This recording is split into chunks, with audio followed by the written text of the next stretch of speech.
บอาราธนาหลวงพ่อได้เมตตาแสดงธรรมเพื่อเป็นธรรมานุธรรมปฏิบัติแก่ศรัทธาสาธุชนทั้งหลายกราบอาราธนาด้วยความเคารพครับ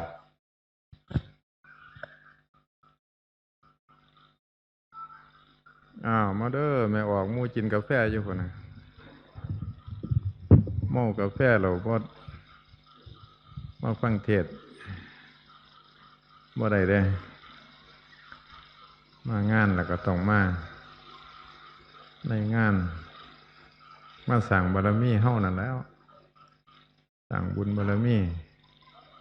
บางคนกับมางานพ่อให้แล้วงานไปซื่อๆเด้ลบไปลบมาพ่อหากินข้าวต้มขนมไปพระก็คือกัน ว่าแม่ออกแล้วก็ว่าพระพร้อมเนาะ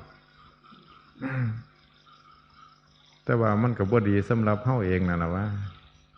คันเฮาเฮ็ดจังซั่นต่อไปเฮาก็เฮ็ดแบบนั้นไปเรื่อยๆเพราะว่าโอกาสเฮาก็หมดไปคือกันเวลามันบ่กลับก็ไหลไปสุดท้ายก็หมดโอกาสมื้อนี้เป็นมื้อฉลองศูนย์ปฏิบัติธรรมใหม่ที่มันบ่เจ้าวาดที่ตั้งพระประธานเป็นศูนย์ปฏิบัติธรรมเจ้าวาดเพิ่นก็ได้เป็นเจ้าคุณแล้วได้ย่อย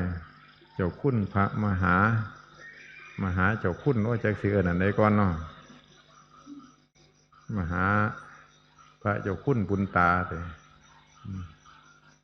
มีคุณดีมีความดีความงามก็มียศมีสิ่งสรรเสริญก็ได้ตามเหตุนั่นแหละว่าอยากได้ก็ต้องได้มันมาแล้วได้มาแล้วก็ต้องได้คือในเหลียองค์ของในหลวงล่อเก่าเป็นตัดในสิ่งที่ว่าส่งเสริมคนดีส่งเสริมคนดีให้มีหน้าตาในสังคมเพื่อสิเป็นตัวอย่างแล้วก็บังคับคนชั่วไว้บ่ให้มีหน้าตาในสังคมมันเป็นการเฮ็ดให้ภาพพจน์ออกมาเป็นตัวอย่างของลูกของหลานได้วันนี้ก็ถือว่าเป็นบุญเป็นมงคลอันประเสริฐสำหรับไทยบ้านเฮาบ้านนี้หยังล่ะฮะบ้านหยังก่อนบ้านเราจันบ้านเราจันหนองสิมมีหนองแล้วก็มีคนไปใส่จันเนาะจันดักป่า ก็ถือว่าเป็นมงคลเป็นบุญของบ้านเฮาที่มีพระเจ้าคุณมหาบุญตาเป็นลูกหลานบ้านเฮาแล้วก็นำความเจริญมาสู่หมู่บ้านสิ่งที่เจริญที่สุดบ่มันรวยบ่มันยศสูงบ่มันยศถาบรรดาศักดิ์สูงมีหน้ามีตาอันนั้นบ่แม่นความเจริญความเจริญจริงๆก็คือบ้านเฮาลูกหลานบ้านเฮาฮู้จักขอวัดปฏิบัติฮู้จักรักษาเจ้าของบ่ให้ตกไปสู่ที่เสื่อมเพราะว่าขอวัดปฏิบัติคือคำสอนพระพุทธเจ้านั่นเป็นเครื่องดำเนินเฮ็ดให้ความเจริญเกิดขึ้นในด้านจิตใจกายกับวาจาก็อาศัยใจเป็นเครื่องบังคับเป็นความโลภความโกรธที่มาบังคับใจแต่ขันใจมีขอวัดปฏิบัติเป็นเครื่องป้องกันใจก็บ่ได้ทุรนทุรายละหกละเหินไปกับสิ่งที่มากระทบนั่นเพิ่นว่าความเสื่อมของใจก็บ่มีขอวัดปฏิบัติเป็นเครื่องป้องกันไว้เพิ่นว่าปฏิบัติธรรมอันนั้นแหละคือความเจริญมันก็แสดงออกไปเรื่อยๆเพราะว่าความเสื่อมทำลายมันบ่ได้เด้ยศตระกูลหรือเงินทองก็บ่มีอำนาจใดๆสิป้องกันความโลภโกรธหลงได้ซื้อบ่ได้ขอบ่ได้ใช้อำนาจเอาก็บ่ได้ต้องฝึกโดยตนเอง ฝึกหัดด้วยตนเองและเวลาที่สิฝึกหัดกับว่าหลายปะนะในโลกมนุษย์กับว่าเหลือว่าหลายบ่ว่าแต่พระบ่ว่าแต่โยมแม่นบวชห่มผ้าเหลืองเอาไปแล้วคันบ่ฝึกเจ้าของก็หมดโอกาสบ่ได้เลยก็ไปหากินซื่อๆนี่ล่ะได้แน่นิดๆน้อยๆก็บ่สมฐานะญาติโยมคือกันมันได้ใส่สูทขาวมันได้เข้าวัดก็สร้างแต่ขันผู้รู้จักขอวัดปฏิบัติเอามาสอนเจ้าของฝึกเจ้าของแล้วเวลานั้นผ่านไปก็หมดโอกาสคือกันว่ามันว่าไปวัดแล้วบุญมันสิไปอยู่วัดได้ ไปเอาบุญอยู่วัดโอ้ยหลวงพ่อว่าได้ไปวัดจักเที่ยคือสิว่าได้บุญดอกช่วงเนี่ยอันหมู่ไปวัดซุมื้อนั่นไผกับตาอ่อนต้อนเตี้ยนไปน่ะกลับขึ้นมาได้บุญจักตัวบ่หลวงพ่อถามนี่ผู้ใดไปวัดอยู่นี่ยกมือมึงดูไปหลายวัด เมื่อเจ้าถือกระตาขึ้นมาได้บุญบ่ได้ข้าวต้มกับขนมมันบ่ ได้บุญเนาะคันว่าบุญมันเกิดอยู่วัดน่ะตั้งแต่หมู่เขาเกิดอยู่วัดแท้ๆเขาก็บ่ได้ย่ายหมาไก่มันเกิดอยู่วัดได้เนาะไปถามมันหูจักบุญบ่ถามหลวงพ่อดูนางสากลาก็ในองค์ใดเกิดอยู่วัดแน่มีองค์ใดเกิดอยู่วัดบ่บ่มีพระองค์ใดเกิดอยู่วัดมีแต่บวชแล้วจังไปอยู่วัดคันว่าบุญอยู่วัดก็ได้บุญมันอยู่ที่ใจของเฮาสถานะใดก็สร้างยืนเดินนั่งนอนมันสิอยู่บ้านอยู่เฮือนอยู่คฤหาสน์ปราสาทอยู่กระต๊อบบุญมันเกิดอยู่ที่ใจบาปมันก็เกิดอยู่ที่ใจล่องค้นพวกมหาเขาบอกกันนะมโนบุพังกมะมโนมายามโนเสียขามโนมายาหลวงพ่อก็บริบ่ถือหรอกบ่ได้เรียนคือมหาทำทั้งหลายมีใจถึงก่อนมีใจประเสริฐสำเร็จประโยชน์อยู่ที่ใจก็สั่นเขาบอกกันนะอันไหนก็เกิดขึ้นอยู่ที่ใจแต่ว่าหังบ่รักษาใจนั่นมันสิต่างกันอีกดิบ่เนี่ยสิ่งที่รักษาใจได้บ่มันว่าเอาใจเป็นใหญ่เด้เอาธรรมเป็นใหญ่ใจยังสิเป็นธรรมธรรมะเนี่ยบ่มันเรียนศึกษามาแล้วเนี่ยมันสิเป็นธรรมมันก็บ่แม่นมันเป็นสัญญาคือความจำซื่อๆมันเป็นความคิดละเอียดประณีตเท่าใดเรื่องธรรมกับเสียงมันเป็นสังขารคือความปรุงแต่งของใจกันปรุงแต่งเรื่องธรรมเกินสังขารละธรรมปรุงแต่งเรื่องธรรมแล้วได้ประโยชน์หยังได้ประโยชน์คือความเข้าใจความเข้าใจได้ประโยชน์ยังอีกเกิดศรัทธาเมื่อความเข้าใจเกิดขึ้นเราเกิดศรัทธาเมื่อเกิดศรัทธาแล้วก็ลงมือปฏิบัติคือสอนเจ้าของหัดเจ้าของอันนั้นมันจังว่าเขาวัดบัดนี้ใจของเฮามีธรรมะเป็นเครื่องรักษาคือเฮาได้ฝึกธรรมให้มารักษาใจได้แล้วใจก็เป็นธรรมคันบาปอกุศลมาบัดนี้มันก็มีแนวต่อสู้กันอีหยังต่อสู้สติธรรมความระลึกรู้เป็นเครื่องกันแล้ววิริยะธรรม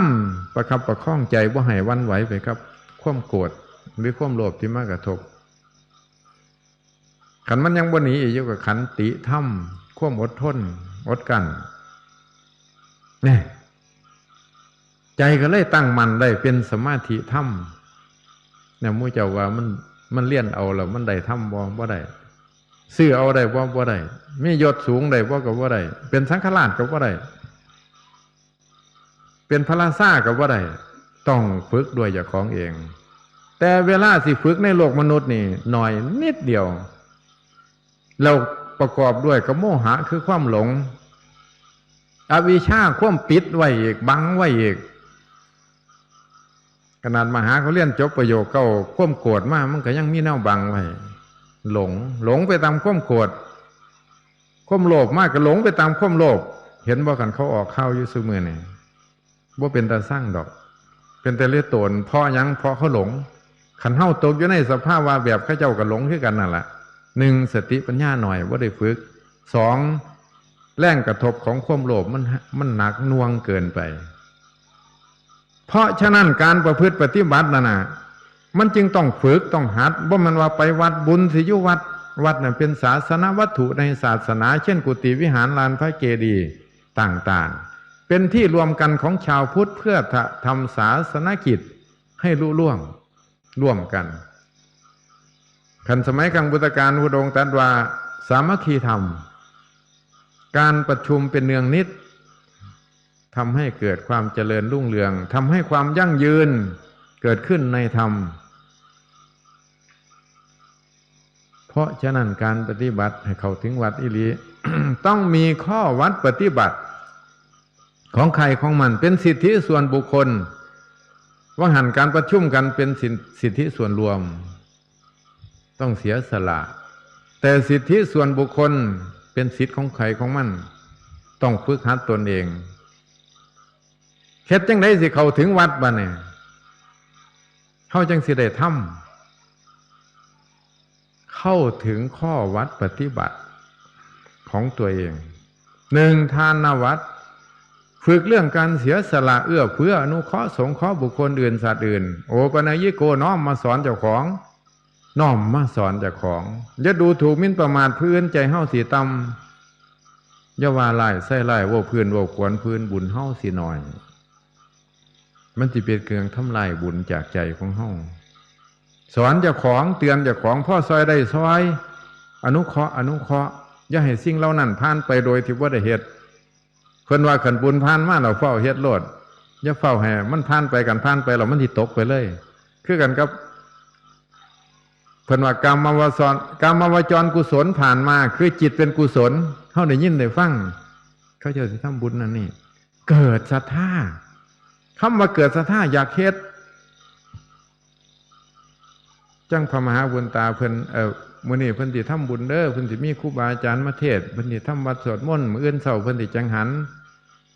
ทำบุญเฮาได้ยินแล้วเฮาเกิดศรัทธาโอ้ยมื้ออื่นกูสิไปกะคักมื้อแลงกูสิไปฟังเทศน์กะคักอันนี้เพิ่นว่ากามวจรกุศลเกิดขึ้นผ่านมาในใจจิตเป็นกุศลแต่ขันเมื่อเฮาบ่ได้กระทำสิ่งเหล่านั้นผ่านไปเกิดหาผัวอยากมาเมียกึ่งตาใส่มันก็มาบ่ได้แล้วล่ะจบแล้วอันนั้นก็ตกไปคือกันกับเฮาเมียดฟันน้ำยกเมียดขึ้นน้ำก็บ่มีห้อยแต่ขันเมื่อกามวจรกุศลผ่านมาจิตเป็นกุศลเมื่อได้กระทำลงไปมันเป็นกรรมนะกรรมดีเป็นกุศลกรรมที่นี่เป็นกุศลกรรมเป็นกรรมดีแล้วคือกันกับมีดฟันต้นไม้จึบถอดมีดออกห้อยยังอยู่เพราะฉะนั้นการกระทำโดยกายและวาจาทำให้เกิดการเพื่อนว่าทำให้เกิดผล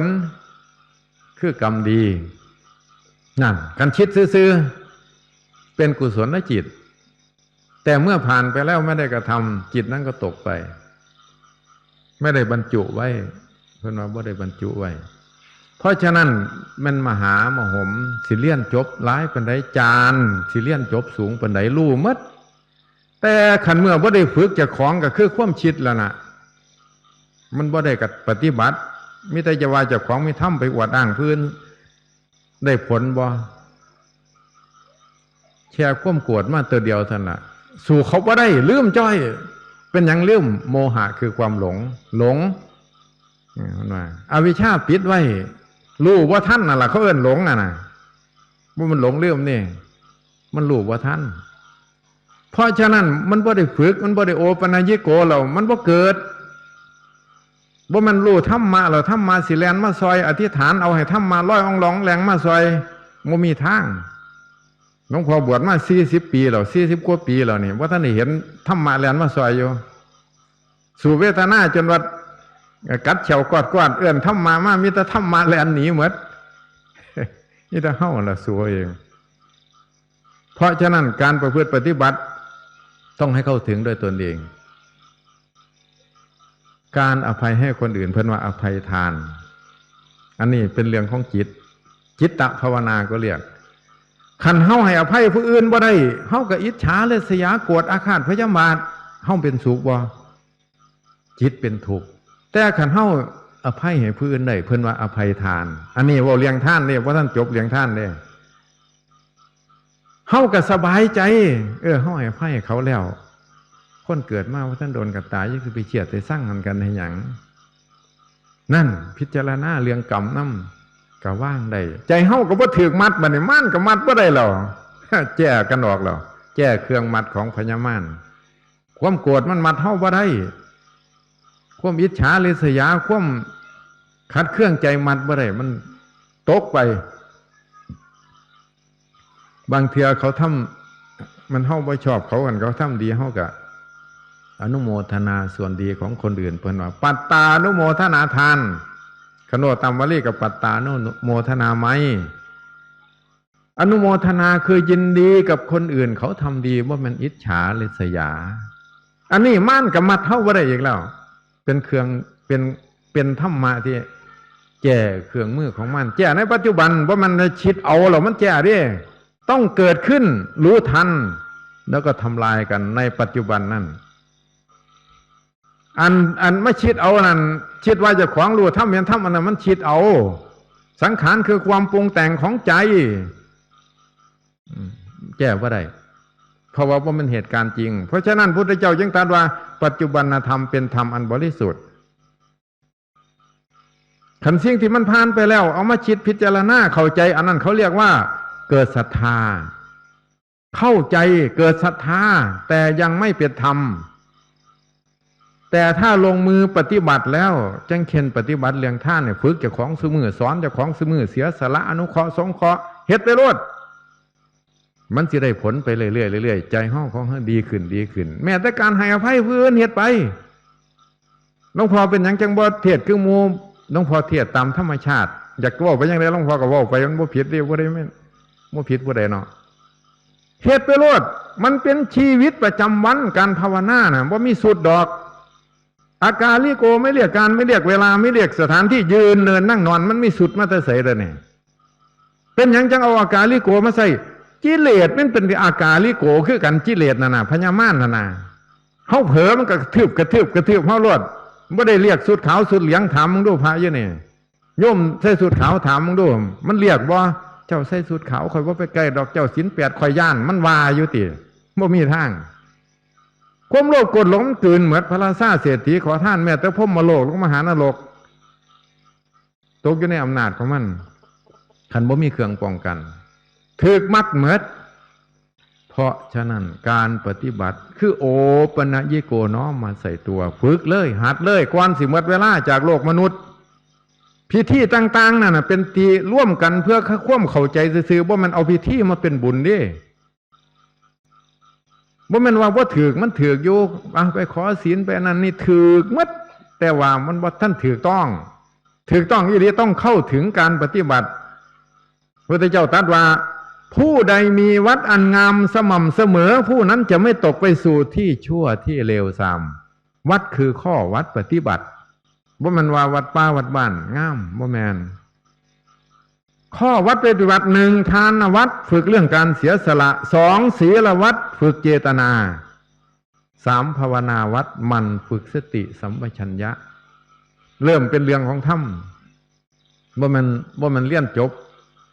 นักธรรมตีโทเอกมหาประโยคสิเป็นธรรมอันนั้นเป็นสัญญาเป็นเครื่องหมายเพราะมันป้องกันกิเลสบ่ได้ป้องกันความโลภโกรธหลงบ่ได้ป้องกันภพชาติบ่ได้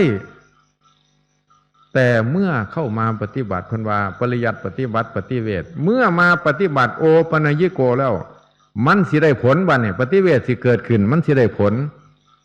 ก็แล้วแต่เหตุจะได้ผลหน่อยผลหลายแล้วแต่เพราะฉะนั้นการปฏิบัติเฮาจึงบ่ได้ให้มันเสียเวลาว่ากูต้องไปวัดกูต้องไปใส่สุดขาวจังสิได้ศีลบ่ได้เกี่ยวกันตามสถานะ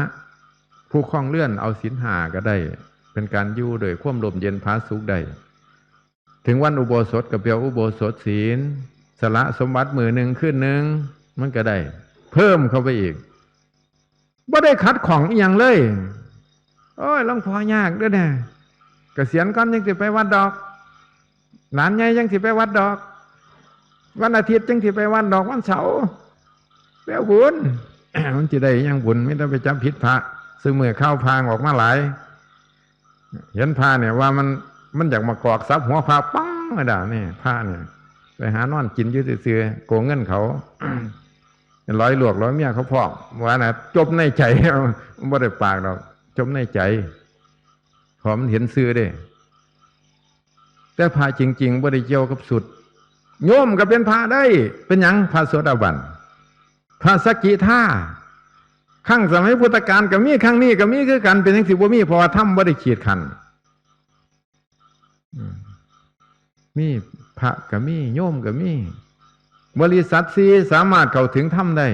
ถ้ำบ่ได้ขีดบ่ได้ขันผู้ใดบ่ได้เอาเงินไปซื้อบ่มียศต้องเข้าถึงด้วยตนเองเพราะฉะนั้นการประพฤติปฏิบัติเฮาสิมาเสียเวลาทิ้งซื่อๆย่ำนั้นจังสิจอบจะไปวัดน่ะหลวงพ่อว่ามันบ่เข้าถึงพระรัตนตรัยดอกย่ำกันไหวผีตะปูอยู่แมบอยู่กลับมากะมายังพันเตวิสุงลักนาทายะทยกพระเขาขอศีลพุทธังสรณังกัจฉามิข้าพเจ้าขอถือพระพุทธเจ้าเป็นที่พึ่งเป็นสารณะว่าดีธัมมังสังฆังสรณังกัจฉามิขอถือพระพุทธเจ้าพระธรรมเป็นที่พึ่งเป็นสารณะบัดย่ำไปเลี้ยงผีตะปูไปกราบผีตะปูมับอยู่คือบวตตะปูสรณังคัจฉามิหลวงพ่อว่าหลวงพ่อบ่ย่านหรอกหลวงพ่อมีเหตุผลตัวหนึ่งตอนนั้นหลวงพ่อบวชไว้ไหมในพรรษาหนึ่งสมัยก่อนไปธุดงค์กลับมาจากเมืองเหนือกลับมาแวะบ้านไปปวดโยมแม่โยมพอไปปวดว่ามันยังหนอกไปพักยุคป้าซ่าย่อมมาเศร้ากับไปบิณฑบาตเพิ่นได้ใส่บาตรกลับออกมาฉันเขาแล้วญาติโยมมื้อนั้นหลวงพ่อไปพักที่7 มื้อเท่าไร7 มื้อแต่ผีอยู่ป้าซ่าให้หายได้ยายมันบ่ได้ด่าดอกแต่ว่ามันบ่อยากให้เฮาอยู่ผีตะปูก็บ่อยากให้เฮาอยู่คือกันมันสิเอาเฮาคือกันน่ะมื้อนึงหลวงพ่อนั่งสมาธิอยู่แนวไปปรากฏอยู่ทางเขาบ่ดีในทางล่มไหมหมุนมาเลยว่ามันปลาซ่าสิแตกบึ้มบั่มหักแล้วเนี่ยระนาดมาเสียงมันนะขนาดกดหลวงพ่ออยู่เนี่ยปิวออกจากตัวพุ่นไปบึ้มบั่มย่งแท่งแต่ว่ามันบ่ไปได้ก็แปลกประหลาดเนี่ยไปเบื่อว่าทั้งแท่งเขาก็นั่งคอนรอนอยู่เขาก็ว่ามันนั่งหลับเนาะอ๋อล่มหัวกุดนี่อย่างคือสิมายังมาขึ้นนอกบ้านนี่ซะเนาะสั่งหัวซื้อเถาะแล้วยังได้ก็ไปแล้วซะเนาะกำหนดจิตไปเรื่อยๆเพราะท่านโดนล่มสงบกดกับลงมาสวมตัวปั๊บพอดีซ้ำแตงไว้มันไม่อยากให้เฮาอยู่ย่ายมันโดนยางพึ่งวิ่งมา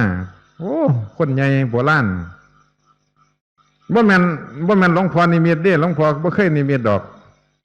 มันเห็นนี่ลีเนาะก็จักสิวางได้มานึกว่ามันสิมาขาเฮาผ่ามัดหัวสีแดงแต่ว่าคนบ่ใส่เสื้อหรอกกราบปืบลงนิมนต์อาจารย์ยับออกอันทางให้ยางนะสูอยากยางไปเสยสูกับยางไปนั่นตัวสะดอก มันได้แต่ก็สิมันผีแต่ปูแหละยายเพราะว่าหลวงพ่อเป็นลูกหลานบ้านนั่นเด้เขาก็สิว่าปัดโทมันคือสิมาเจียงก็กูแต่นะเขาจมไม่ห่อแล้วบ้านในมือย่ำมือเศร้ามาไปบิณฑบาตกลับมาถ้าโยกมานิมนต์มอมไปงานตะปูเฮ้าว่าท่านเฮ้ยมาแต่เมื่อขึ้นก็ย้อนมาอีกย่ำมือเศร้าแม่นได้ดีตัวนี้สันไปงานตะปูว่าท่านเขาเจ้าสิไปฉลองตะปูได้ย่ายม่วนพระวัดบ้านวัดยังไปวัดป้าก็ไปน้ำกันเหมือนนั่นแหละไปจังหันเพี้ยนแล้วก็สวดม่วนให้ตะปูแล้วก็เอาพวกเขาเฉียบเอาอีหยังมาเขาจี้เขาเกินน่ะถวายตะปูบ่ถวายพระเพราะวันไหนดอกท่านโดนถ้ายกเอาเราหายใกล้กล้องมากวันไหนยินปั๊บเอาเสียใกล้ไปเอายินปั๊บเอานี่ตะปูอันนี้ผมป่ะนะตะปูว่าท่านในแหบใจมันเอาก้อนแล้วอันนี้ผมมาท่านก็ยินไปแล้วก็เอานี่ตะปูอันนี้ผมก็อันนี้หลวงพ่อบอกเลี้ยงมันแมนอิหลีบ่ได้บอกนิทานดอก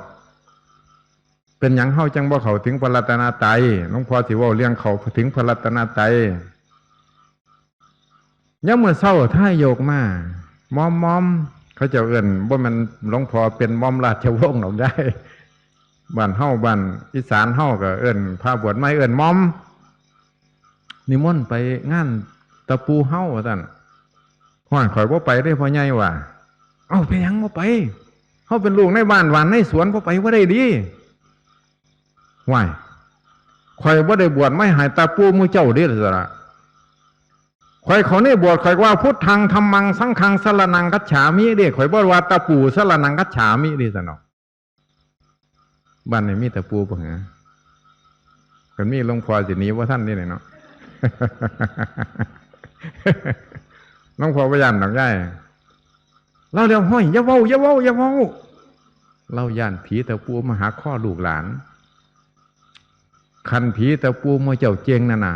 ให้มาหาข้อข่อยรอดพ่อใหญ่ข่อยสินั่งอยู่นี่ข่อยบ่หนีดอกขันมันบ่มาข่อยสินำไปเผาตูบมันได้ซะดอกห้อยอย่าเว้าจังซั่น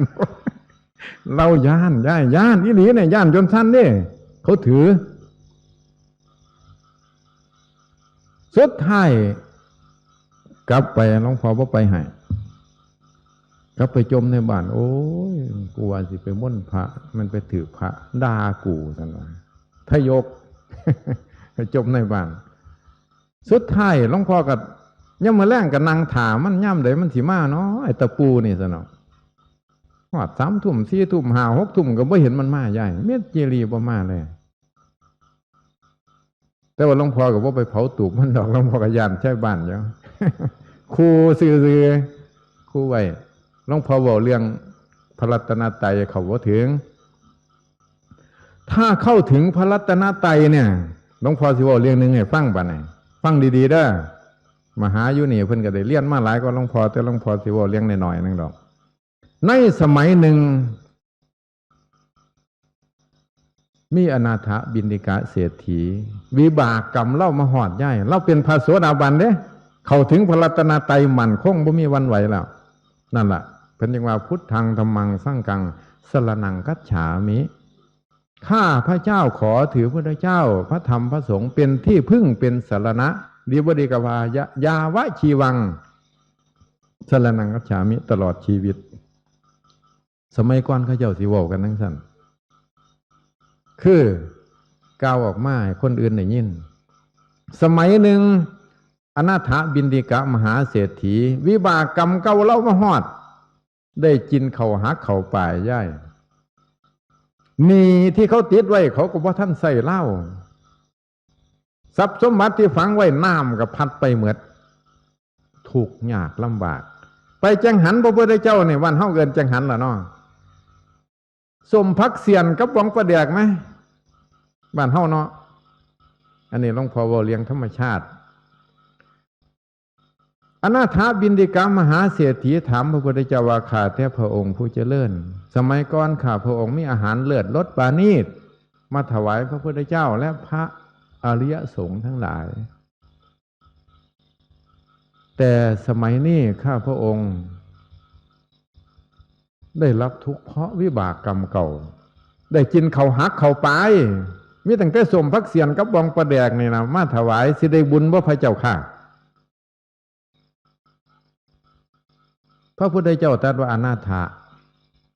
การละงดเว้นบาปทั้งหลายนั่นแลคือการบำเพ็ญบุญพุทธเจ้าก็ได้ตรัสตอบเรื่องนั้น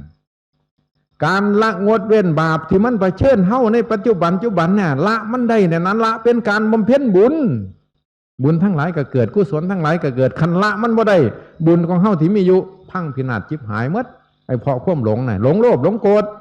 มันเจ้าสิจบประโยคมากก็สร้าง100ประโยคก็สร้างเป็นสังฆราชก็สร้างเป็นพระราชาข้ามบดีเศรษฐีก็สร้างมันบ่ได้เรียกพญามารเพราะฉะนั้นการเข้าถึงพระรัตนตรัยเนี่ยมันที่เป็นจังซี่บัดนี้เรียงบ่ทันจบบัดนี้ฟังดีๆฟังมาฮอดนี่เอาหลวงพ่อคือเว้าไปแบบนั้นบัดนี้ฟังเรียงต่อไปบัดนี้มื้อนึง อนาถบิณฑิกะมหาเศรษฐีนอนอยู่หลับพ่อเครื่องตื่นนี่แหละเทวดาย่ายเทวดาองค์หนึ่งเทพบุตรนะองค์หนึ่งเล่ามีปราสาทวิมานสิงสถิตอยู่ซุ่มประตูอนาถบิณฑิกะมหาเศรษฐีย่ำพระเขามาบิณฑบาตในบ้านเศรษฐีต้องรอดซุ่มประตูแมนบอเทวดามันมีบุญหน่อยศีลหน่อยก็พระต้องลงไปสู่พื้นดิน พระพานเข้าไปได้เราก็เฮ็ดจังซั่นซุมื้อเราก็เลยรำคาญรำคาญพอดีได้จังหวะอนาถบิณฑิกะได้รับถูกเราได้จังหวะพอดีบ่เนี่ยพูนไปเปล่งรัศมีในห้องของเทวดาของอนาถตื่นขึ้นเห็นอ้าวเสียงยังคือสว่างสวัยเนี่ยเหลียวเห็นเทวดายืนแช่งแง่งอยู่กระโตใหญ่อยู่ดอกแต่หลวงพ่อบอกเลี้ยงแช่งแง่งนี่ซื้อดอก เลยถามว่าทานเป็นผู้ใดว่าท่านข้าพเจ้าเป็นเทวดาว่าท่านว่าอนาถาว่าเทวดามาหยังเทวดาก็ตอบเทวดาถามขึ้นไปเนี่ยทานได้รับทุกข์แล้วแมนบอว่าท่านว่าแมนเอาจังสิให้เศร้าถือพระพุทธเจ้าพระธรรมพระสงฆ์ให้มาถือเราเป็นมิจฉาทิฏฐิย่ายเทวดาองค์นั้นขนาดพระพุทธเจ้ายังมีอยู่เทวดาเป็นมิจฉาทิฏฐิกับหลายคือกันกับในปัจจุบันเนี่ยคำสอนของเจ้ามีอยู่แต่คนพานเป็นอย่างคือหลายแท้พ่อแม่ก็เป็นคนบุญอยู่แต่ลูกเต้าเราหลานคือเป็นคนพานเมียเป็นคนบุญแต่ผัวเป็นอย่างคือเป็นคนพานก็เพราะว่าบุญวาสนาต่างกันเพราะฉะนั้นเทวดาก็คือกันมันเป็นมิจฉาทิฏฐิก็เลยไปยื่นข้อเสนอให้เลยให้มาถือข้าพเจ้าจะเอาทรัพย์สมบัติแก้วแหวนเงินทองให้เต็มหลายกว่าเก่าว่าซั่นว่าอนาถาว่าจังไดอนาถาสี่หนาเลยสี่หนาเทวดาทานน่ะบุญเพียงหน่อยนิดได้เป็นเทวดาฟังดีๆบุญแชร์ท่านกับศีลหาเท่านั้นได้เป็นเทวดาท่านสิหนีไปไสก็หนีไปโลดเสียเล่าเศร้าถือพระพุทธเจ้าพระธรรมพระสงฆ์นั่นมันเป็นไปบ่ได้เทวดาถือเขาไล่อย่าเห็นหนีเลยเทวดาถือเขาไล่เจ้าของเขาเด้เจ้าของไปยุ่งประตูเขาเด้หนี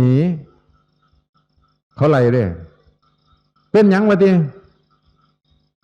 ทรัพย์สมบัติทั้งหลายนั่นนะมันเกิดขึ้นตามวิบากบางคนเกิดเป็นลูกเศรษฐีลูกพระราชาบางคนเกิดเป็นลูกขอทานแมนบอมันหลีกเลี่ยงบ่ได้แต่การเข้าถึงพระรัตนตรัยเนี่ยมันรู้จักหมดแล้วอนาถาเล่ามื่นตาแล้วจักขุงอุทัปปาทิญาณังตาเล่าได้เบิกแล้วจักสุได้เกิดแล้วญาณังเล่าได้ยังรู้แล้วว่าเหตุผลความเกิดแก่เจ็บตายเพราะหยังอโลโกลูกแจ้งแต่เดินพระท่านสุดเสาเท่านั้นเองอันหนึ่งคือพระโสดาบันหลวงพ่อวเลียงพระโสดาบันกับเขาถึงได้มันบ่นั่นล่ะเพราะฉะนั้นอนาถาบิณฑิกามหาเศรษฐีเล่าได้พระโสดาบันแล้วเสร็จเล่าเศร้าไปถือเทวดาถือตะปูถือผีตะแหดตะเฮือนโอ้ยมันขาเล่าตายเล่ากับว่าหนีเทวดายกตัวอย่างน่ะสิให้สมบัติเล่าหลายก็เก่าขนาดเล่าถูกได้กินเขาหักเขาไปเล่าไรเทวดาทานบุญเพียงหน่อยนิดเท่านั้นได้เป็นเทวดาแล้วว่าเชียร์ท่านกับศีลหาเท่านั้นแต่อนาถาเราได้โสดาบันแล้วมันต่างกันว่าย่ายขนาดมูเขาชาญมีสมบัติมีฤทธิ์มีเดชยังเขาพระโสดาบันบ่ได้อยู่ยังเป็นมิจฉาทิฏฐิอยู่ว่าตรงๆคือยังตาบอดอยู่ยังบ่ได้มื่นตาแต่อนาถาจักขุงอุทัปปาทิญาณังจักสุได้เกิดแล้วญาณได้อย่างรู้แล้วอนาถาเป็นพระบ่เป็นพระโสดาบันเป็นพระโสดาบันบุคคลบ่แม่นพระห่มผ้าเหลืองนี่พระห่มผ้าเหลืองก็ตั้งหากแต่การเข้าถึงเนี่ยหลวงพ่อเรื่องการเข้าถึงธรรมมันบ่หาแต่สุดเหลืองสุดขาวเข้าถึงได้ด้วยใจที่ได้ฝึกหัดดีแล้วบานเนว่าเรียงนิทานว่าท่านจบเนาะ เทวดากับเขาบ่ให้อยู่บานเน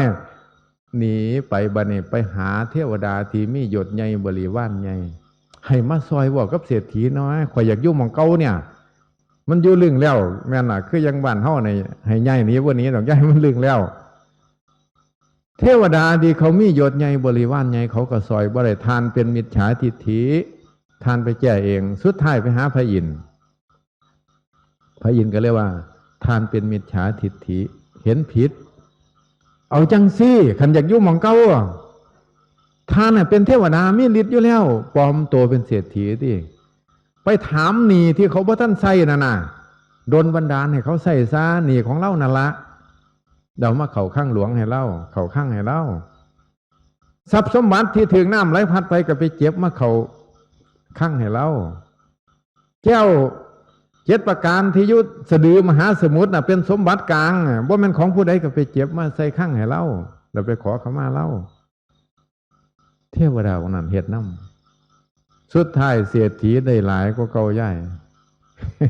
พอเล่ามันในพระรัตนตรัยเลยนั่งอยู่นี่หลวงพ่อถามนะกันเฮาถูกจนได้กินเขาหักเขาไปมีผู้มายืนขอเสนอเนี่ยมุเจ้าว่ามุเจ้าสิเอาบ่ให้เศร้าถือพระเจ้าพระธรรมประสงค์มาถือข่อยเด้อสมือพระหาแต่ยืนขอเสนอลัทธินั่นมากกับแลนไปลัทธินี่มากกับแลนไปโยเล่แน่อย่างแน่มุนเล่ย่ายอยู่วัดหลวงพ่อคือกัน บ่ได้ว่าเขาเจ้าดอกหลวงพ่อยกตัวอย่างมันบ่มันในพระรัตนตรัยบ่คืออย่างของว่าพุทธังสรณังคัจฉามิเมื่อย่ำเจออุปสรรควันไหวอันนี้บ่ถูกต้องเขาบ่ถึงเพราะฉะนั้นหลวงพ่อสิเว้าเรื่องให้เขาถึงเข้าสิได้มั่นคงในพระรัตนตรัยอีหลีสุดท้ายมาขอขมาเศรษฐีก็ว่าข้าพเจ้ายกโทษให้ทานบ่ได้เพราะท่านได้เข้าจ้วงจับพระรัตนตรัยพระพุทธเจ้าพระธรรมประสงค์ต้องไปขอขมาพระพุทธเจ้าเมื่อพระพุทธเจ้าอดโทษให้ข้าพเจ้าก็อดโทษให้คือกันสุดท้ายเทวดาองค์นั้นกับปลอมตัวเป็นมนุษย์คือแปลงกายเป็นมนุษย์ไปนำทานเศรษฐีไปขอขมาพระพุทธเจ้าเลยเทศนาให้ฟังเลยเป็นสัมมาทิฏฐิถือพระรัตนตรัยเป็นที่พึ่งนั่นเศรษฐีก็เลยรวยกว่าเก่าใหญ่เห็นบ่การหมั่นคงบ่วันไหวมันเจออุปสรรคหน่อยใหญ่ก็บ่ได้วันไหวบ่ได้ลังเลเลยแม้แต่ของที่บ่มีหยังก็บ่ลังเลเพราะคำสอนของพระเจ้าเป็นสิ่งที่บรรเทาทุกข์หรือขจัดทุกข์ให้สัตว์ทั้งหลายเกิดความสว่างไสวในที่มืดเป็นเครื่องชี้ทางให้ผู้เดินทางอันลำบากได้มีความสุขเมื่ออนาถบิณฑิกมหาเศรษฐีได้ทรัพย์สมบัติมาหลายกว่าเขาเทวดาองค์นั้นก็เป็นสัมมาทิฏฐิเพราะว่าเหตุคือมันในพระรัตนตรัยว่าวันไหวเพราะฉะนั้นการเข้าถึงพระรัตนตรัยวติก่อนพระพุทธองค์สิปรินิพพานพระพุทธองค์ตรัสว่าการล่วงลับไปแห่งเล่าตถาคตต่อไปข้างหน้าพระธรรมวินัยจะเป็นศาสดาของพวกเธอแทนเล่าตถาคตเด้อสิบ่ให้ผู้ใดเป็นแทนคันเมื่อพวกเธอประพฤติปฏิบัติตามคำสอนอยู่คืออุปถากเล่าตถาคตได้บุญหลายย่ายคันเมื่อพวกเธอเห็นสิ่งที่เล่าตัดไว้ชัดเจนนั่นแหละคือเห็นเล่าตถาคตว่าเห็นพระพุทธรูป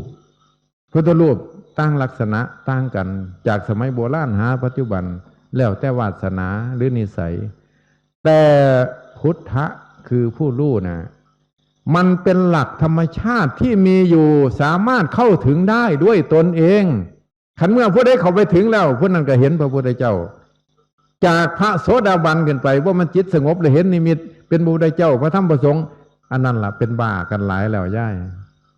แต่ธรรมะไม่ใช่นิมิตไม่ใช่อุกนิมิตไม่ใช่ปฏิภาคนิมิตเป็นความจริงที่พระพุทธเจ้าตรัสไว้พระพุทธเจ้าทุกพระองค์มาตรัสรู้ในธรรมคืออริยสัจสี่อยู่สวรรค์บ่มีอริยสัจสี่อยู่พรหมโลกบ่มีอริยสัจสี่แต่มนุษย์มีเพราะฉะนั้นพระพุทธเจ้าแต่ละพระองค์ต้องมาตรัสรู้ความจริงสี่อย่างเหตุแห่งทุกข์เหตุแห่งการดับทุกข์การปฏิบัติไปเพื่อการดับซึ่งทุกข์เพิ่นว่ามรรคอันนี้คือพระพุทธเจ้าเป็นอย่างจังว่าพระพุทธเจ้าเพราะว่าพระพุทธองค์เป็นคนพ่อก่อน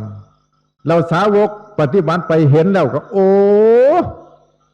พระพุทธเจ้ามีเป็นอย่างจังมีเพราะมันมีพยานนานมีพยาน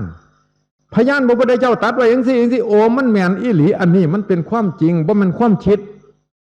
ไอ้ความคิดเราจำมาเรามาคิดใครควรเกิดปัญญา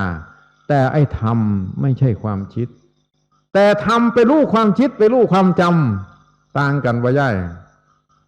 ไปรู้ความคิดและความจำต้นเหตุแห่งความคิดและความจำก็คือขันธ์ห้า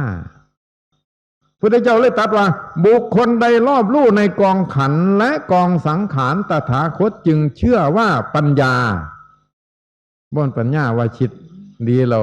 เข้าใจเราว่าเจ้าของมีปัญญาว่าแมนลองคนจิตสงบน้อยเดียวมันสิมีตัวหนึ่งมาล่อได้เฮ้ยเฮานิ่งอยู่ว่าได้ดิเฮาต้องพิจารณาปัญญาดิคันบ่ซั่นสิเป็นปัญญาหัวต่อมันสิมาล่อเฮาเลยมั้ยถ้ามาแทบว่าท่านได้เปลี่ยนอีหยังจ้อยแวบลงไปหน่อยๆน่ะมันมาตัวแล้วเพิ่นก็เลงปัญญาใส่เราป่ะน่ะเอามาจากไสจากความจำทำข้อนั้นข้อนี้เอามาพิจารณาว่าซั่นตัวนะพี่นะสุดท้ายเป็นอีหยังบ่เนี่ยเป็นสังขารละธรรม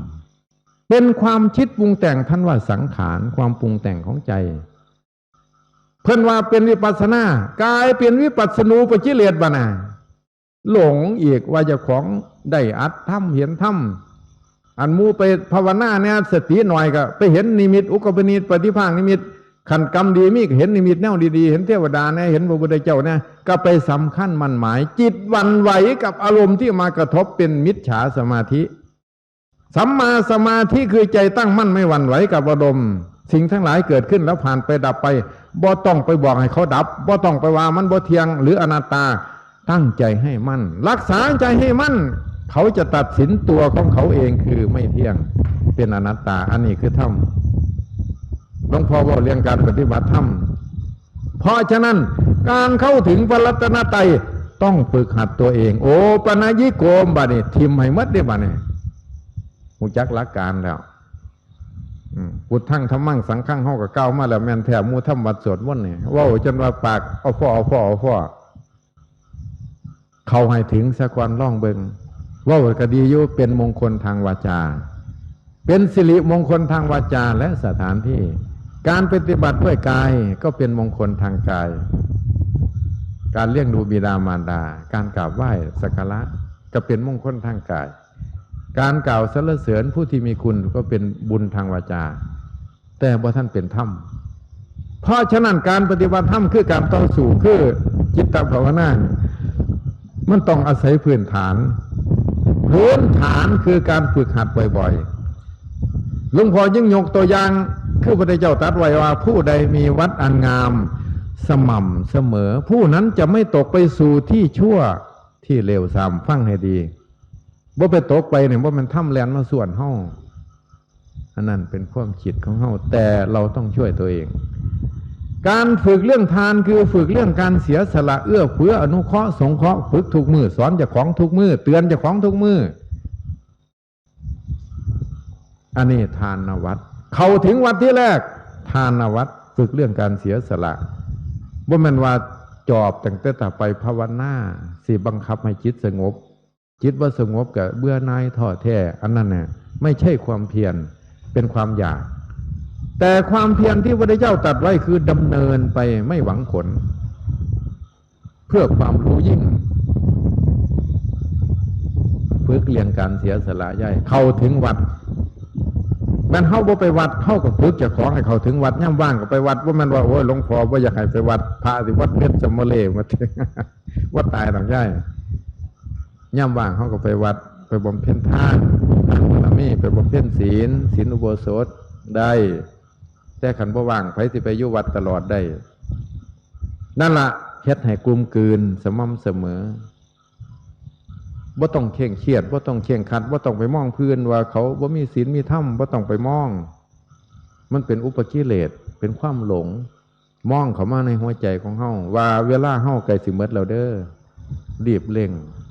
บำเพ็ญให้เขาถึงวัดคือยังหลวงพ่อเว้าลองเบิ่งหลวงพ่อบ่ได้บังคับว่าต้องเฮ็ดจังซี่มันถูกหมดทุกอย่างแต่การที่ฝึกให้เป็นนิสัยนั่นน่ะมันจะเป็นพลังงานมันจะเป็นกุศลกรรมของเฮาเป็นกุศลทรัพย์ของเฮาฝึกเรื่องการเสียสละเตือนเจ้าของอยู่เรื่อยบัดนี้ก็เข้าถึงวัดที่สองศีลวัดพระเจ้าตรัสว่าในบัดนี้เจตนาหั่งภิกขเวศีลังวดามิตถาคตกล่าวว่าตัวเจตนาคือตัวศีลเจตนาคือความตั้งใจว่ามันขอน้ำพระมันสิมีศีลเด้ตั้งใจลองคิดลองเบิ่ง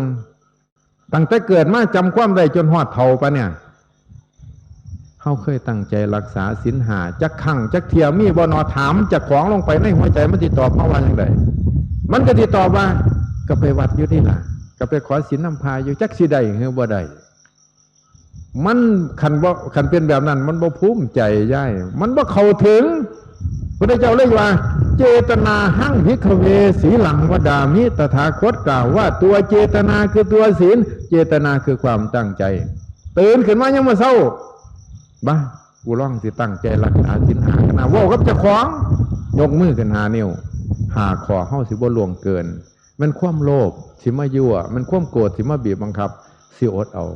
บ่ต้องไปว่าโอ้ยจังได้สิรักษาได้มันสิว่าตายติบ่ต้องไปคิดบ่ต้องไปเว้า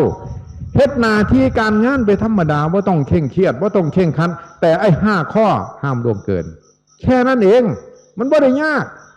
อันที่เฮาว่ายากนั่นน่ะเฮาคิดว่ามันเฮ็ดบ่ได้มันสิอดตายพญามารมันตัวเฮาไว้หมดแต่จริงๆแล้วการปฏิบัติเป็นเครื่องปัจจุบัน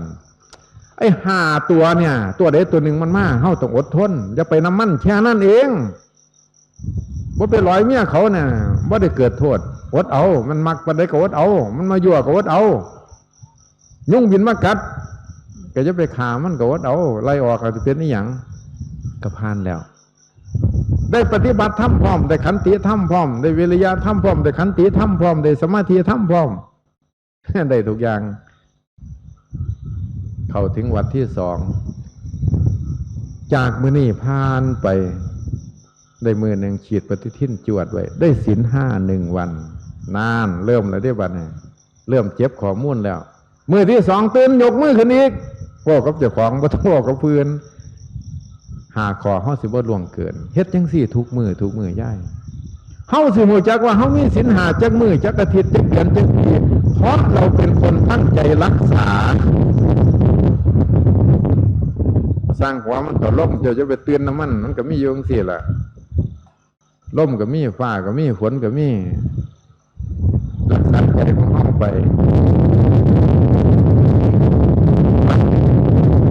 เฮาสิรู้จักว่าเฮามีศีลหลายปานใดเขาเป็นมันกันหลายมื้อเขาหลายมื้อเขาเป็นเดือนเป็นปีนั่นเห็นบ่ท่านก็ได้ฝึกมาเป็นปีศีลก็ฝึกมาเป็นปีภูมิใจบ่บัดนี้ภูมิใจแต่จี้บ่ภูมิใจเพราะจักสิได้หรือบ่ได้ว่าท่านภูมิใจเจ้าของเข้าถึง2 วัดย่ายพระเจ้าตรัสว่ามนุษย์สมบัติฟังดีๆมนุษย์สมบัตินั่นแหละคือมนุษย์ร่างกายเป็นมนุษย์จิตเป็นมนุษย์ตายจากมนุษย์แล้วเกิดเป็นมนุษย์อีกได้เข้าถึง2 วัดได้เป็นมนุษย์เพราะว่ามันได้ธรรมของมนุษย์คือท่านกับศีล5ท่านกับศีล5คือมนุษย์สมบัติอยู่ในนั่งอยู่ในนี่ผู้ใดเป็นมนุษย์แน่ยกมือมึงดูนี่มนุษย์มันสูญพันธุ์ไกลสิหมดแล้ว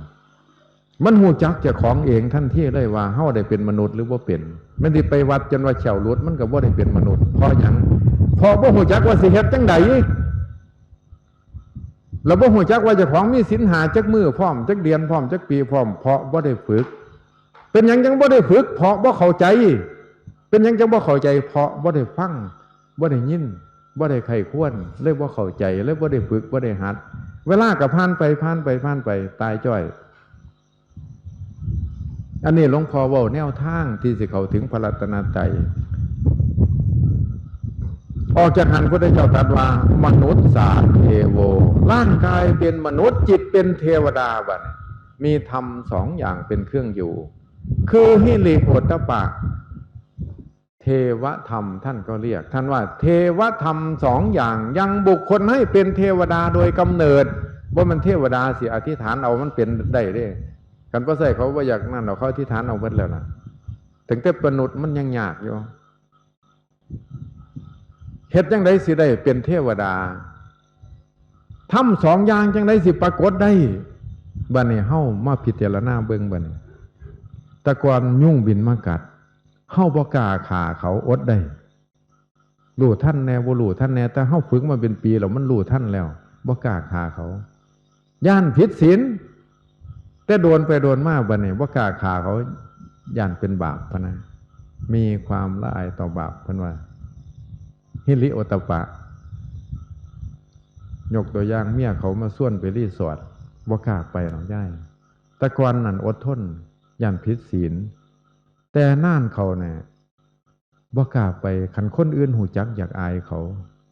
มีความละอายต่อบาปไม่กล้าทำเนี่ยเริ่มเป็นพลังงานขึ้นมาเนาะภูมิจิตของเฮาก็เลื่อนชั้นเป็นเทวภูมิพุทธเจ้าจึงตรัสว่ามนุษย์สาเทโวร่างกายเป็นมนุษย์จิตเป็นเทวดามีธรรมสองอย่างเป็นเครื่องอยู่คือหิริโอตตัปปะเมื่อละจากอัตภาพของมนุษย์ก็ไปเกิดในเทวโลกเป็นเทวดาเขาถึงสองวัดได้เป็นเทวดาใหญ่ถึงพระรัตนตรัยมันโค้งแล้วบัดนี้พอเฮาฝึกเจ้าของเองนี่ฝึกทุกมือเด้ศีลนี่ตั้งใจตื่นขึ้นตั้งใจเลยบ่ได้เคร่งเครียดบ่ได้เคร่งขัดทำหน้าที่การงานก็เฮ็ดไปแต่ไอ้5ข้อเนี่ยเป็นข้อยกเว้นแล้วอันนั้นเพิ่นยังว่าปฏิบัติให้เข้าถึงทานเข้าถึงศีลนะเข้าถึงสองวัดได้เป็นเทวดาพุทธเจ้าตรัสไปอีกว่ามนุษย์สาพรหมมาร่างกายเป็นมนุษย์จิตเป็นพรหมมีสมบัติอยู่8อย่างรูปฌาน4อรูปฌาน4เป็นสมาบัติ8พอดีสิได้มาจากไสเข้าถึงวัดที่3วันภาวนาวัด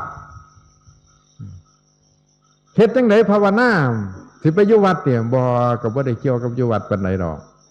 คำว่าภาวนาคือให้ฝึกสติสัมปชัญญะแต่ก่อนเฮาบ่ได้ฝึกสติให้รู้ท่านอารมณ์กุศลผ่านมา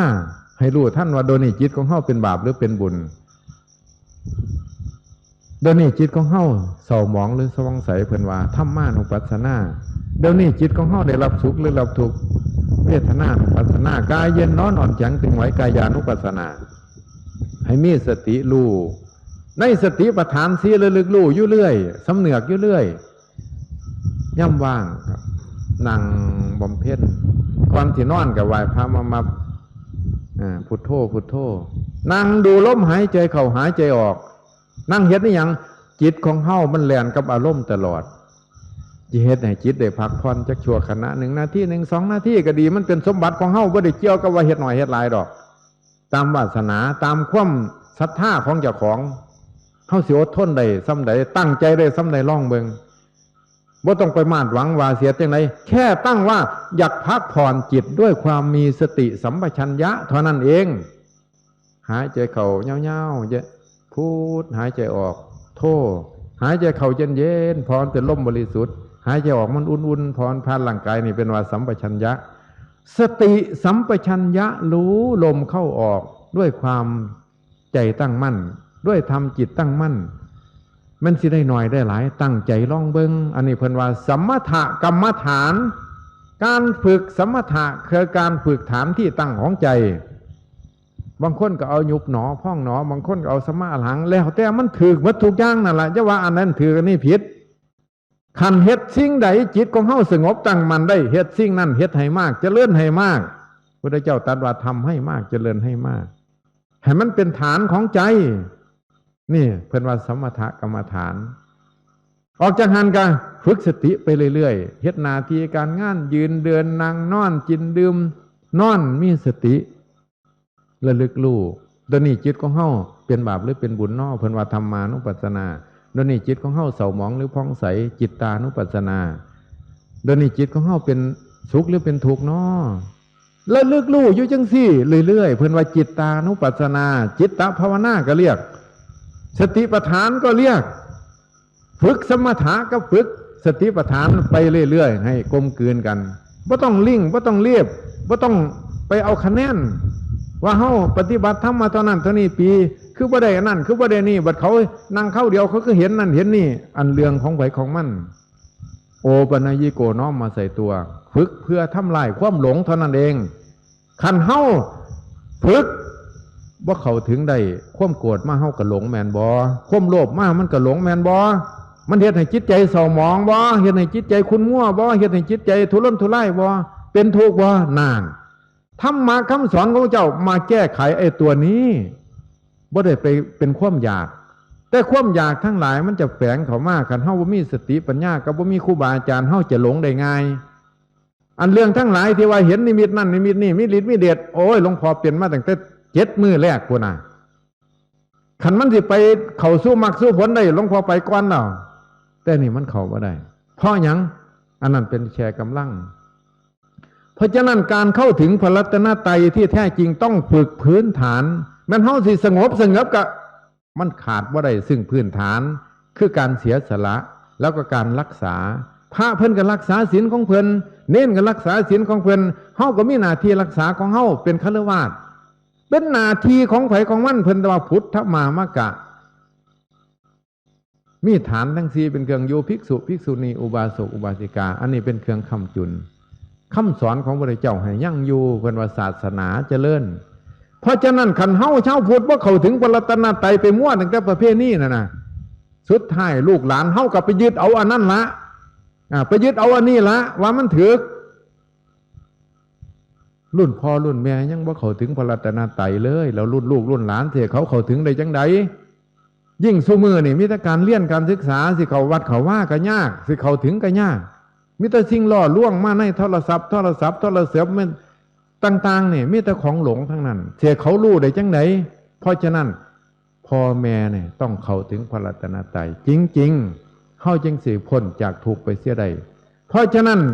ธรรมะคำสอนของพระเจ้าบ่มีขีดบ่มีขันว่าผู้นั้นไปบวชแล้วจึงสิเข้าถึงธรรมผู้นี้ใส่ผ้าขาวจึงสิเข้าถึงธรรมบ่แม่นการเข้าถึงธรรมคือเข้าถึงการประพฤติปฏิบัติให้ฝึกให้เป็นนิสัยแล้วก็ทำลายความหลงนั้นได้หลงโลภหลงโกรธเหตุจังนี้ท่านว่าต้องรู้ท่านขันรู้ว่าท่านในปัจจุบันนี่ก็บ่ถือว่าทำลายบ่ได้เพราะฉะนั้นจิตของเฮาเนี่ยขันเมื่อถือธรรมเป็นเครื่องรักษาแล้วเพิ่นว่าสติธรรมวิริยะธรรมขันติธรรมใจก็ตั้งมั่นเป็นสมาธิธรรมได้ออกจากหันสิ่งทั้งหลายมันบ่ทนดอกมันเกิดระดับไปเกิดแล้วดับไปเป็นอหยังเป็นอนัตตาแน่บ่ต้องไปบอกมันดอกเป็นอนัตตาขอให้ใจของเฮาตั้งมั่นเป็นสัมมาสมาธิยืนเดินนั่งนอนบ่แม่นสมาธิต้องมิดจิลีหรือหยังตัวทื่อนั่งต้องรับตาอย่างเดียวมันบ่แม่นบ่ได้เกี่ยวกันกิริยาแต่ใจจริงๆคือมีสติใจคือธาตุรู้บ่ผิดเอาถือกับผู้ใดสิ่งที่ถูกรู้คืออารมณ์ทั้งหลายที่ผ่านไปผ่านมาคือกันกับขยะน้อยใหญ่ตกลงมาสู่พื้นปฐพีเหมือนคือขี้ดินอารมณ์น้อยใหญ่ผ่านหัวใจดวงนี้หมดขันเฮาบ่รักษาใจดวงนี้เฮาจังไดสิเข้าถึงความจริงได้คือว่ามันบ่เที่ยงมันมาย่ำได้ก็หลงมันย่ำนั่นความโลภมันก็หลงความโกรธมันก็หลงก็ไปโทษโน่นโทษนี่มีแต่โทษดินฟ้าอากาศโทษสถานที่โทษบุคคลแต่บ่หันมาโอปนายโกจักเที่ย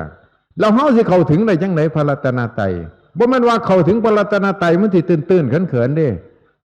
ถึงมรรคถึงผลถึงนิพพานอันนั้นล่ะมันคงที่สุดพุทธังสรณังคัจฉามิเนี่ยว่าได้ร้อยเต็มปากมันมั่นคงเพราะมันมื่นตาแล้วเห็นแล้วบ่มีอันใดมาสั่นคลอนใจดวงนั้นให้วันไหวไปถือโน่นถือนี่ได้แล้วแม้นอุปสรรคสิใหญ่หลวงเท่าใดสิมาหอมกระนำลงให้ตายกับบ่ย่อมว่าให้ไปถืออย่างอื่นเป็นพระรัตนตรัยได้คือกันกับหลวงพ่อว่าข่อยบ่ได้ว่าเอาตะปูสรณังคัจฉามิเด้เข้าไปในโบสถ์คอยว่าพุทธังสรณังคัจฉามิพระพุทธเจ้าพระธรรมพระสงฆ์เป็นที่พึ่งเป็นสรณะของข้าพเจ้าเพราะฉะนั้นแม้นอีหยังสิเกิดขึ้นรุนแรงสร้างการดำเนินชีวิตมีสิ่งที่เกาะเหนี่ยวคือพระรัตนตรัยได้สิ่งทั้งหลายก็ทำลายเฮาบ่ได้ดอกความโลภโกรธหลงก็ทำลายบ่ได้มันม่านตัวใดก็ทำลายบ่ได้นั่นเพิ่นยังว่าเข้าถึงพระรัตนตรัยเพราะฉะนั้นน่ะการประพฤติปฏิบัติมันบ่ได้ยุ่งยากคือเฮาคิดดอกบ่แต่ว่าต้องไปวัดต้องไปเข้าพิธีขันย่ำเฮามีเวลาว่างไปวัดไปเข้าพิธีหรือไปทำบุญต่างๆนั่นได้ว่ามันว่าบ่ไปนั่นแห่งดีขึ้นแต่เมื่อเราอยู่บ้านทำหน้าที่การงานกับครอบครัวเราต้องมีข้อวัดปฏิบัติของเราเป็นของใครของมันบัดนี้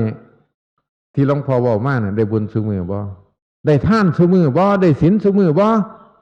ได้ภาวนาซุมื้อบ่ได้ทุกมื้อทุกเวลาบ่ได้เสียเวลาแม้แต่นิดเดียวอันนี้คือเข้าถึงพระรัตนตรัยแล้วเฮาอยากเสียเวลาบ่การลงมาในโลกมนุษย์แต่ละชาตินี่มันบ่แม่นว่าสิมีเวลาให้เฮาหลายปานใดนี่น้อยเดียวก็หมดแล้วและการบำเพ็ญที่เข้าถึงความสงบสุขลมเย็นนั้นมันแล้วแต่วาสนากับความเก่งกล้าสามารถของใครของมันบางคนนี่มือเดียวก็เข้าถึงได้ เป็นหยังเพราะว่าเขาสามารถเขาเสียสละได้บางคนก็เฮ็ดไปเรื่อยๆความเพียรก็เข้าถึงได้ด้วยเวลาแต่อย่าไปมั่นหมายเพราะมันเป็นอนาคตพุทธเจ้าตรัสว่าอตีตาธรรมาอดีตเธอจงละเสียอนาคตาธรรมาอนาคตเธอจงละเสียปัจจุบันนาธรรมาเอาปัจจุบันเป็นที่ตั้งเพราะฉะนั้นวัด3 วัดเอามาร่วมลงปัจจุบันวัด3 วัดเป็นแนวทางต้องเฮ็ดทุกมือแต่เอามารวมลงปัจจุบันบัดเนี่ยในจิตดวงเดียวจิตเป็นที่ตั้งฝึกไปเรื่อยๆก็เลยบ่ได้ซ่าบ่ไว้บ่เร่งรีบบ่ลุกลี้ลุกล่นสม่ำเสมอเป็นสัมมาสมาธิใจสงบระงับจากสิ่งทั้งหลายอันนั้นคือใจของพระเลเจ้าทั้งหลายจิตรวมเป็นสมาธิอันนั้นจิตเป็นจิตของพรหมจิตเป็นสัมมาสมาธิคือผู้ที่เข้าเดินเข้าสู่มรรคมันจะเป็นอัตโนมัติของมันไปเรื่อยๆเพราะยังเพราะเขาได้ฝึกได้หัดมาเรื่อยๆมันเป็นพลังงานแล้วเพิ่นจังว่าเข้าถึงข้อวัดปฏิบัติเป็นไปเพื่อมรรคผลเป็นไปเพื่อความรู้แจ้งเห็นจริงตามคำสอนพระพุทธเจ้านั่นแหละเพิ่นจังว่าปฏิบัติธรรมเรียกตรงๆคือพุทธมามกะชาวพุทธเป็นวิถีของชาวพุทธทั้งหลายมีเครื่องอยู่บ่มีอันใดมาสั่นคลอนได้ความโลภความโกรธก็มาสั่นคลอนบ่ได้อุปสรรคของชีวิตคือวิบากกรรมทั้งหลายมาโหมกระหน่ำถล่มลงกับบ่หวั่นไหวเพราะรู้ท่านแล้วรู้ว่าสิ่งทั้งหลายบ่เที่ยงรู้ว่าสิ่งทั้งหลายบ่อยู่บ่ได้อยู่ในบังคับบัญชาผู้ใดมีอยู่อย่างนั้นท่านว่าเป็นใหญ่เฉพาะตัวคือไม่เที่ยงเป็นทุกข์แล้วก็แตกดับไปแม้แต่สิ่งที่เราอยู่หรือเราเห็นแล้วเป็นก็เป็นอย่างนั้นให้รู้ตามความเป็นจริงเท่าสิเข้าใจแล้วมันก็บ่ได้ยึดเป็นหยังจังบ่ยึดก็เพราะว่ามันเป็นรู้ต้นเหตุต้องรู้ต้นเหตุก่อนเด้กลางเหตุก็ปลายเหตุก็สิไหลมาเพราะฉะนั้นการประพฤติปฏิบัติธรรมมันไม่ได้ยุ่งยากเหมือนกับเราคิดไม่ต้องมีพิธีรีตองเยอะให้เข้าถึงด้วยตนเองคือเข้าถึงวัดเข้าถึงข้อวัดปฏิบัติเราจะรู้ได้ด้วยตนเองเพราะฉะนั้นเราจะรู้ว่าใจของเฮานั่นน่ะมันสิพ้นทุกข์ได้จังไดบ่นพ้นทุกข์ด้วยการอธิษฐานขอหรือพิธีมันพ้นทุกข์เพราะเรารู้ความจริงถ้าเรารู้ความจริงเหมือนกับคนงมป่าในแหเห็นไหมไปตึกแหไปสู้ลูกสู้เมียตึกแหลงไปละค่ำไปมันหลุดไปหลุดมาย่ายโอ้ปลาคอใหญ่คักๆดีใจแม่นว่าคุ้มจับไปจับมาจับได้แล้วยกขึ้นมาก็ยังดีใจอยู่นี่ว่ามันปลาแต่พอจะยกขึ้นมาเหนือน้ำมันเป็นงูหันหน้ามาใส่เจ้าของพร้อมเขาสิบอกเจ้าของถิ่มว่ามันไม่ได้บอกถิ่มดอกมันว่างไปเลยเพราะฉะนั้นถ้าเรารู้ความจริงแล้วมันจะวางโดยอัตโนมัติของมันว่าต้องไปว่าอันนี้ไม่เที่ยงอันนั้นไม่เที่ยงอันนี้ต้องวางอันนี้ไม่วางมันบ่ได้เกี่ยวกันคือกันก็เป็นว่าจักขุงอุทัปปาธิญาณังจักษุได้เกิดแล้วญาณได้อย่างรู้แล้วอโลโกรู้แจ้งยกตัวอย่างขันเฮารับตาเขาเหลียวไปในยินเสียงค่ำถือเขาสงสัยเมื่อแต่ขันเฮามื่นตาแล้วเฮาสิถามว่าย่ายเจ้าใส่เสียขาวสินดำบ่ไผสิไปถามมันเห็นแล้วเพราะฉะนั้นการที่มื่นตาน่ะคือพระโสดาบันน่ะเพิ่นรู้แล้วต้นเหตุมันเป็นอีหยังเพราะอีหยัง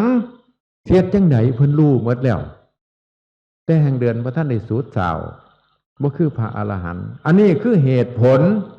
เพราะฉะนั้นปุถุชานังปุถุชนน่ะคือคนตาบอดจากพรหมโลกลงมาหานรกขันเขาพระท่านถึงมากระตาบอดหมดหลงหมดแต่ขันมื่นตาแล้วนั่นน่ะมันก็รู้ท่านแล้วมันบ่ได้เฮ็ดอีหยังยากเพิ่นจังว่าย่างต่ำ7 ศาสตร์ก็ไปนิพพานย่างกลาง5 ศาสตร์หรือ3 ศาสตร์ย่างไว้ศาสตร์เดียวอันนั้นคือผู้ที่มื่นตาที่เขาถึงได้ด้วยจังไดด้วยการเข้าถึงวัดคือยังหลวงพ่อเว้าเนี่ยเข้าให้มันถึงวัดด้วยตนเองบ่มันไปวัดนั่นวัดนี่เฮาเข้าถึงวัดอันนั้นบ่แม่นอันนั้นมันเป็นการไปสร้างบารมีท่านบางเทียก็ถึงม่านล่อลวงก็มีม่านล่อลวงได้ว่ามันพาล่อดอกย้ายไปท่านแล้วว่าท่านโดนเขาติก็เชียดนั่นเห็นว่าม่านล่อเฮานะทั้งที่ใจดวงนี้มันดีอยู่แต่พอเขาติก็เชียดเราเนี่ยเป็นหยังจังเชียดก็พอใจดวงเก่านั่นล่ะดีใจก็อยู่นี้ ทุกข์ก็อยู่นี่สุขก็อยู่นี่เพราะว่ามโนบุพพังกรรมธรรมะมันจึงถูกต้องที่สุดแล้วเฮ็ดจังใดจังสติปัฏฐานเป็นหยังจังเวียนเข้ามารักษาใจดวงนี้เป็นหยังขอวัดปฏิบัติที่หลวงพ่อบอกเป็นหยังจังต้องเฮ็ดร่วมเข้ามาใส่ปัจจุบันอันนี้บ่ต้องไปคิดอดีตอนาคตอันใดจะเกิดขึ้นก็ว่างมันไปซะปัจจุบันนี่ฝึกให้ดีที่สุดกับพ่อแล้วนั่นล่ะคือการเข้าถึงพระรัตนตรัยเพราะฉะนั้นมื้อนี้หลวงพ่อก็ขออนุโมทนาเด้อส่วนบุญส่วนกุศลของญาติโยมทั้งหลายที่ได้มาอนุโมทนามาสั่งสมบุญน้ำกันครับหลวงพ่อเจ้าอาวาสเพิ่นเพิ่นบารมีหลายเนี่ยหลวงพ่อเจ้าคุณบารมีหลายอยู่ทางวัดก่อท่องเพิ่นก็ได้มีบารมีเป็นหยังบารมีหลายว่าที่ว่ามันได้ยศหลายดอกย่ายเล่าเหตุเพื่อส่วนร่วมจัดงานจัดนั่นขึ้นม่วนครูบาอาจารย์มาเทศคนได้มารับประโยชน์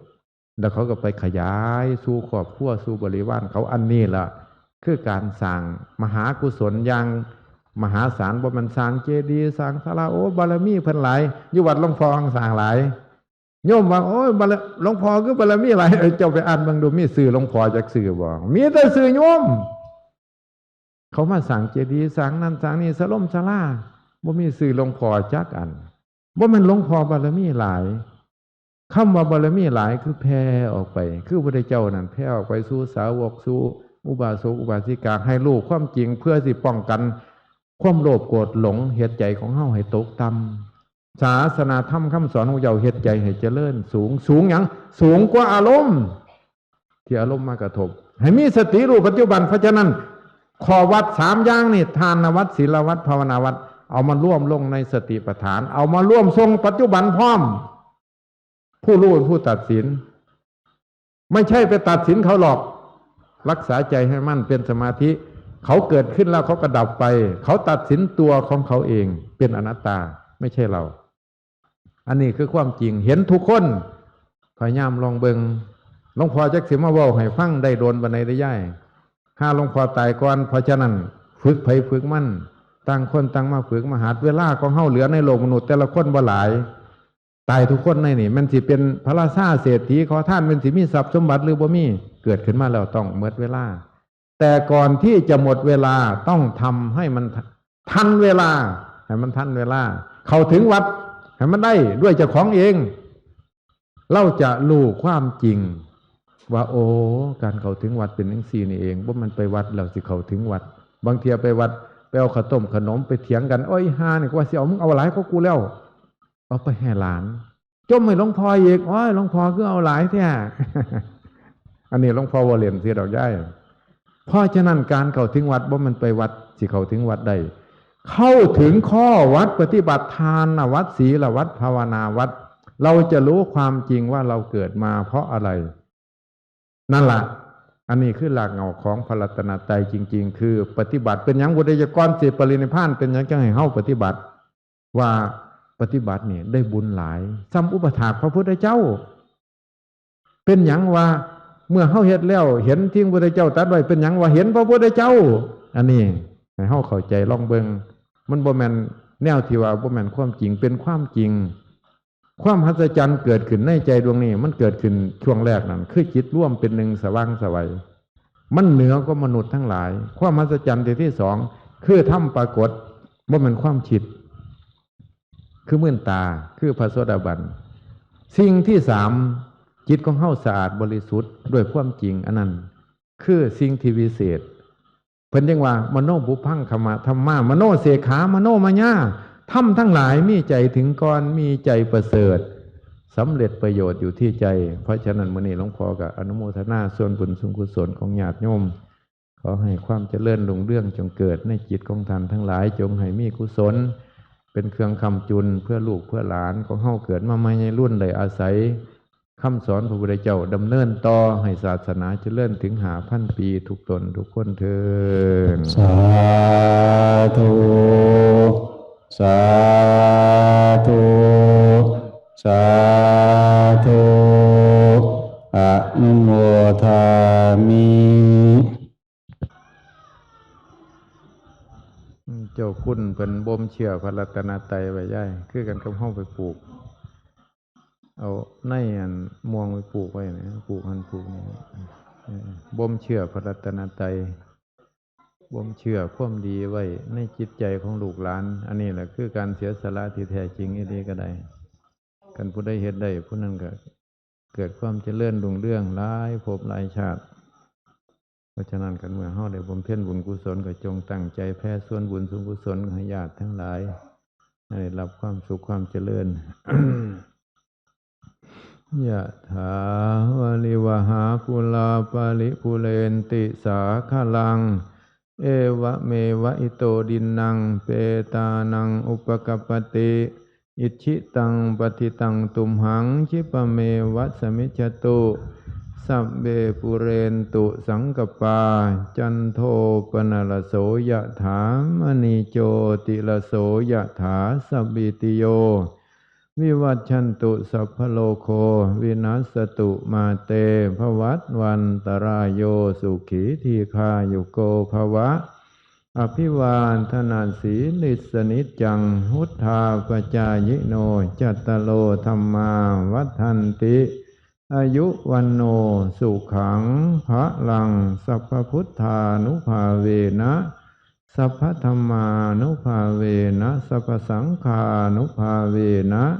เทวานุภาเวนะบุญญานุภาเวนะสัทธาโสถีพระวันตุเต สาธุ